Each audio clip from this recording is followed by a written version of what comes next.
Awesome. Awesome. Well, this has been great. I'm gonna summarize a couple things real quick, and then I'm gonna ask one quick question about fueling before and after. It seems like with regards to training, it's like, okay, knowing where your zone 2 is really important. You can get that done through testing, or we can use one of these other strategies of 180 minus your age, or we can think about conversational pace. We can think about what pace can we maintain nasal breathing during, and then we need to spend a lot of our time in that, but also be adding in our speed work, and therefore we will be getting faster at the same heart rate over time. So that's a quick little summary of what I've kind of taken away for a lot of people when it comes to fueling. Let's just talk about since it's a loaded question. Let's talk about after a run of anywhere from maybe 45 to 75 minutes. Somebody goes out for a run of, anywhere from 5 to 9 miles maybe during that time. How important is fueling post run, and in what amount of time should people be concerned to be getting their fuel in?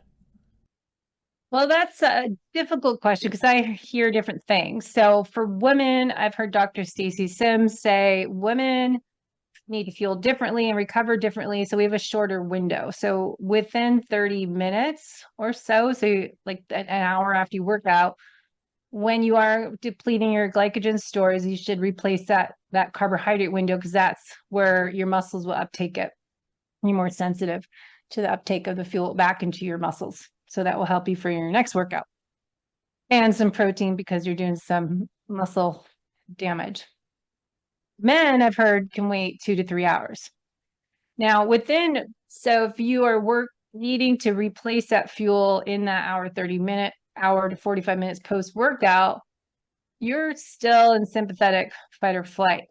You're not in often parasympathetic rest and digest.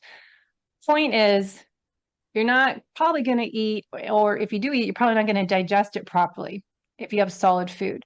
So my suggestion for my clients is usually have some food that's easy to digest. If it's a grass-fed whey shake, I prefer unsweetened and have a little bit of frozen berries or a quarter banana that's frozen and a half avocado, mix it all thick and smoothie and add some water, or add some coconut milk for a little more fat. But something easy to digest, and then wait until you're recovered, showered, your heart rate and everything's back down. You shifted back to parasympathetic nervous system and you're ready to eat. Because usually you're not even hungry afterwards because you're in that fight or flight and adrenaline's going. So, just wait to eat a meal. I think maybe 2 hours or when you start to feel that sense of hunger, but having a shake, or I often just do essential amino acids and maybe have the drink. Yeah, that's great. That's great.